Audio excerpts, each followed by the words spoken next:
Welcome to my shirt check. If you want to know what I do most days, it's hanging out up here, listening to 80s music, working on my Etsy shop. Let me show you what I'm working with. Welcome to my shirt check. Yes, you can see the whole entire space right here from the doorway. Of course, I have to put all my 80s icons up here and my live music because I am jamming up here when I'm working. This used to be an old shed that was in the back of our house that was just used for storage when we were moving in. I keep all my stock on hand. I do everything right here, and I absolutely love the fact that I can work right next to my home. There it is. Every morning after I have my coffee and play with my dogs a little bit, I come up to my shirt check, kind of check out my orders, and then I start with vinyl. Yes, I still do some vinyl, but I have the best vinyl.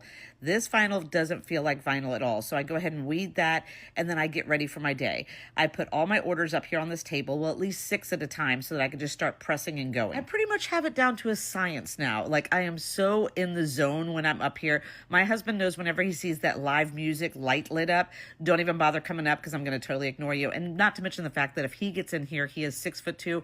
I have no space. I opened this little Etsy shop on my 50th birthday as a gift to myself. I had served in the military for 22 years, and then I worked corporate for another 6 years. Well, once my kids started having kids, I decided to retire to help them raise my grandbabies. And then my daughter had the audacity to move 3 hours away, and I found myself with nothing to do.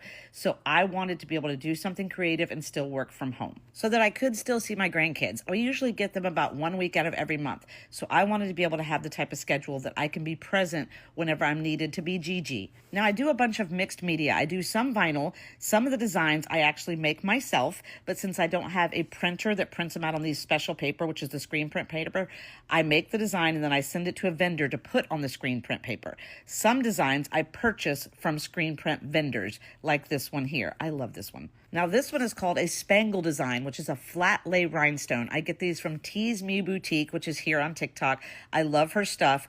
Now, this right here, it's so cute when you put it on. It is for St. Patrick's Day.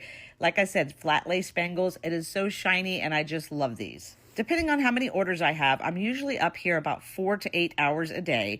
I absolutely love it. I feel like it gives me purpose. It's something that I can do and I can call my own. This little thing right here, if you own a shirt business, this is a folder. I love this folder. I got it on Amazon. It just folds things so perfectly. What's funny about this t-shirt shop is that I used to never wear t-shirts. Like, I was the blouse type of girl. Now, understand it's because I worked corporate, so I never really had a need for t-shirts. Now that I'm at home 24/7, all you're seeing me in is t-shirts and sweatshirts. So if you see a video of me wearing a graphic tee, most likely it came from my shop. Now, let me tell you, starting out was not easy. I had a lot to learn. I figured all this out by myself, and there was a lot of growing pains that came with it. But I have now had this shop open for 3 years, and I am so